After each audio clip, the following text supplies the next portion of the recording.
बच्चों, आज हम इस वीडियो में कक्षा 6 और 7 की जो गणित की कार्य पुस्तिका है उसका कार्यपत्रक 68 नंबर का हल कर रहे हैं। ये प्रवाह कार्य पुस्तिका 70 2023-24 की एकदम लेटेस्ट कार्य पुस्तिका है। इसका क्वेश्चन नंबर 1 देखिए, संख्या 16 और 24 का सबसे बड़ा समान गुणनखंड लिखिए। सबसे बड़ा समान गुणनखंड लिखना है, तो इसके लिए पहले क्या करना पड़ेगा, 16 के गुणनखंड लिखने पड़ेंगे, 24 के गुणनखंड लिखने पड़ेंगे। फिर उसके बाद में जो दोनों में कॉमन है वो यहाँ पे लिखना है, समान गुणनखंड। इन दोनों में समान गुणनखंड है, तो इसमें देखिए 1 2 4 8, ये इसमें 1 2 4 8, इसमें भी है 1 2 4 और 8 इसमें। तो इन दोनों में कॉमन कौन सा है, 1 2 4 और 8, ये दोनों में सेम है। समान मतलब दोनों में सेम होना चाहिए, वो यहाँ पे लिखा। अब इसके अंदर जो सबसे बड़ा गुणनखंड है ना, इसके अंदर जो समान है उसमें सबसे बड़ा अंक है, वही समान गुणनखंड होगा। तो 16 और 24 का सबसे बड़ा समान गुणनखंड देखने के लिए पहले दोनों गुणनखंड लिखना पड़ेंगे, फिर उसमें जो कॉमन है वो लिख लीजिए, और उसमें जो सबसे बड़ा है वही इसका समान गुणनखंड हो जाएगा। इसी प्रकार इसका दूसरा देखिए, संख्याओं में समान गुणनखंड लिखना है। इसमें 6 और 15, तो इनका 6 और 15 का समान गुणनखंड क्या हो जाएगा, 1 और 3 हो जाएगा। 12 और 34 उसका समान गुणनखंड करना है, तो इसका 1 और 2 हो जाएगा। अगर इसमें विस्तार से आपको करना है तो जैसे ऊपर लिखा है वैसे वैसे इनके गुणनखंड लिख दीजिए, और उनमें से जो कॉमन है वो लिखना है। तो समान गुणनखंड यही आएंगे, इसमें 1 3 आ जाएगा, इसमें 1 और 2 आ जाएगा, इसमें 1 और 3 आ जाएगा। 15 और 36 का समान गुणनखंड 1 और 3। 45 और 85 इनके समान गुणनखंड क्या आ जाएंगे, 1 और 5, इनके 1 और 5 आ जाएंगे। इसके बाद में क्वेश्चन नंबर 3 देखिए, वह बड़ी से बड़ी संख्या ज्ञात कीजिए जिसका 36 और 45 में पूरा भाग जाता है, पूरा भाग जाता है। तो जैसे ऊपर लिखा ना सबसे बड़ा समान गुणनखंड, ऊपर वाले में हमने किया था, वैसे ही सबसे बड़ा समान गुणनखंड होगा वही संख्या होगी जिसका इन दोनों में पूरा भाग जाता हो। तो देखिए इसके 36 के गुणनखंड हमने ये लिखे और 45 के गुणनखंड ये आ गए। अब इनमें से जो कॉमन है, देखिए कॉमन 1 3 और 9 इसमें कॉमन है। इसमें देखो ये 1 है, ये 3 है और ये 9 है।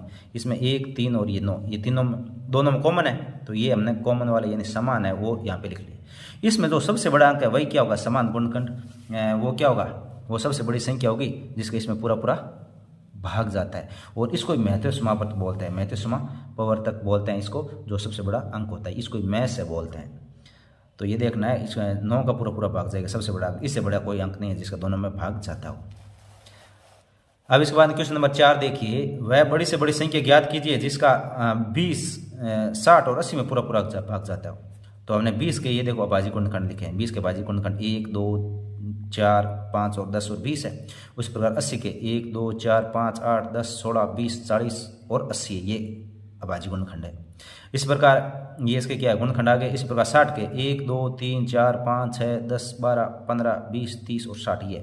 तो इसमें सबसे बड़ी संख्या क्या होगी, 20 होगी, क्योंकि जो तीनों में कॉमन आ रहा है, सबसे बड़ा जो कॉमन अंक आ रहा है, बाकी कॉमन आ रहा है लेकिन सबसे बड़ा कॉमन अंक कौन सा आ रहा है, 20 आ रहा है। तो 20 60 और 80 में भाग जाने में पूरा भाग जाएगा, यानी 20 का ऐसी संख्या है जिसका क्या है, इन तीनों में पूरा भाग जाएगा। 20 से बड़ी कोई संख्या नहीं है जिसका इनमें भाग जाता हो। देख लीजिए 20 ही है जो तीनों में भाग जा रहा है।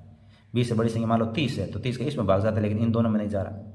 मान लो 40 है, तो इन दोनों में नहीं जा रहा है, इसमें भाग जा रहा है, लेकिन ये क्या 20 है जो तीनों में भाग जा रहा है। अब देखिए इसमें पहला क्वेश्चन है, हल कीजिए। 7 व 8 का अपवर्तीय, अपवर्तीय मतलब होता है गुणज लिखना है। क्या लिखना है, गुणज। 7 के 8 अपवर्तीय लिखने हैं। 7 के 8 अपवर्तीय मतलब होता है 7 का पहाड़ा लिखना है 8 तक। कितने तक, 8 तक पहाड़ा लिखना है। 7 का पहाड़ा, 7 की टेबल लिखना है। अपवर्तीय मतलब होता है पहाड़ा या टेबल या गुणज बोलते हैं जिसको। तो हमने 7 का पहाड़ा लिखा है, ये देखिए 7 14 21 28 35 42 49 56। इस प्रकार 5 के भी 8 तक क्या करना है, 8 अपवर्तीय मतलब 8 गुणज लिखना है। तो 5 10 15 20 25 30 35 और 40, 5 का पहाड़ा लिखना है 40 तक, यानी 8 बार लिखना है 8 तक।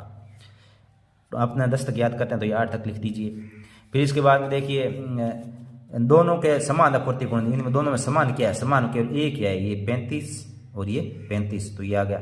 सबसे छोटा समान अपवर्तीय और सबसे छोटा भी क्या है, ये 35 है, क्यों दोनों में समान एक ही है, तो ये सबसे छोटा भी यही समान अपवर्तीय है और सबसे बड़ा भी समान अपवर्तीय यही है, 35 ही होगा।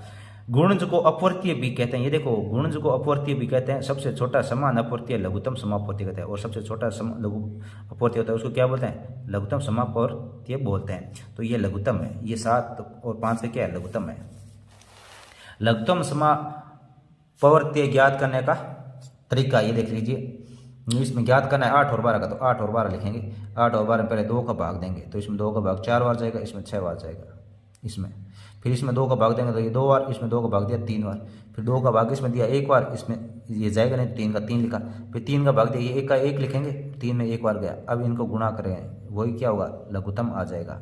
2 गुणा 2 गुणा 2 गुणा, 3 और 2, फिर 3 से गुणा, इनको गुणा करें, ये 24 आ जाएगा। यानी 8 और 12 का लघुत्तम आ जाएगा 24। इसी प्रकार 3 और 10 का लघुत्तम ज्ञात करना है, तो 3 और 10 यहाँ पे लिखेंगे। पहले 2 का भाग देंगे तो इसमें जाएगा नहीं, 3 का 3 लिखेंगे, इसमें जाएगा 5 लिखेंगे। अब 3 का भाग देंगे, इसमें 1 बार जाएगा और इसमें नहीं जाएगा, 5 का 5। फिर 5 का भाग देंगे इसमें, तो ये 1 का 1 और ये 1 लिखेंगे। फिर इनका क्या गुणा कर लेंगे, 2 गुणा 3 गुणा 5, तो इनका गुणा आ जाएगा 30, यानी इसका लघुत्तम आ जाएगा 30। इस प्रकार सेकंड का देखिए 5 और 15, तो 5 और 15 लिखा, तो इसके अंदर क्या है, अब 3 से भी भाग दे दो, चाहे 5 से भाग देना चाहो तो 5 से दे दो, क्योंकि दोनों का भाग इसमें जा रहा है। तो 5 का भाग दिया इसमें 1 बार और इसमें 5 का भाग दिया 3 बार। और फिर क्या है, इस अब 3 आ गया, 3 में 3 का भाग दिया 1 बार, ये तो ये 5 गुणा 3 यानी 15 हो जाएगा।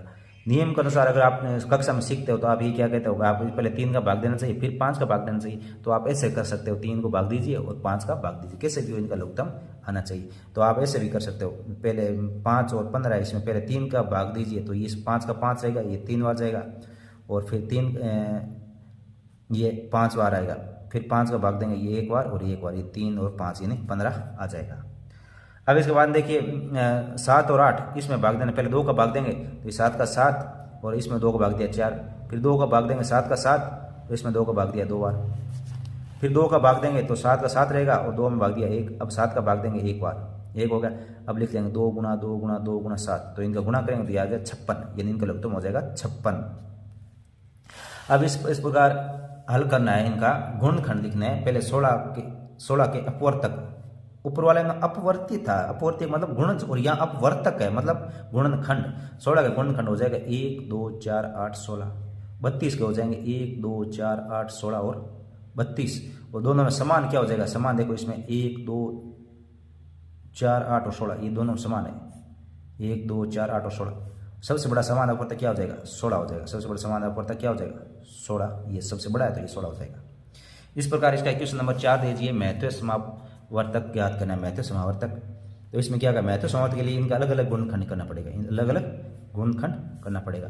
तो 64 के गुणनखंड करेंगे, 2 का भाग दिया 32, फिर 2 का भाग दिया 16, फिर 2 का भाग दिया 8, फिर 2 का भाग दिया 4, फिर 2 का भाग दिया 2, फिर 2 का भाग दिया 1। अब इसमें 2 का भाग दिया 120 में 60, फिर 2 का भाग देंगे 30, फिर 2 का भाग दिया 15, फिर 3 का भाग दिया 5 और फिर 5 का भाग दिया 1। अब इसमें कॉमन क्या है, देखो इसमें 1 2 3 2 इसमें कॉमन है, 1 2 3 इसमें कॉमन है, बाकी कुछ भी कॉमन नहीं, बाकी दुए हैं, बाकी आगे दुए नहीं है, नहीं इसमें 3 और 5 है, तो 3 3 दुए हैं दोनों कॉमन, तो ये 3 दुए 2 दुए 4 4 दुए 8, इसका लघुत्तम आ जाएगा 8। इस प्रकार 24 और 36 का, तो 24 का भी भाज्य गुणनखंड करेंगे, 2 का भाग देंगे 12, फिर 2 का भाग दिया 6, फिर 2 का भाग दिया 3, फिर 3 का भाग दिया 1। इसमें 2 का भाग देंगे तो 18, फिर 2 का भाग देंगे 9, फिर 3 का भाग देंगे 3, फिर 3 का भाग देंगे 1। तो अब इसका देखो 2 गुणा 3 यानी कॉमन है, ये 2 दुए इसमें कॉमन है, 2 दुए इसमें कॉमन है, बाकी इसमें 3 दुए लेकिन इसमें दुए 2 ही है, और 1 3 दोनों में 1 1 3 कॉमन है, तो ये 2 गुणा 3 लिखेंगे तो ये 12 उत्तर आ जाएगा। 2 को 2 से गुणा किया 4, 4 को 3 से गुणा किया 12।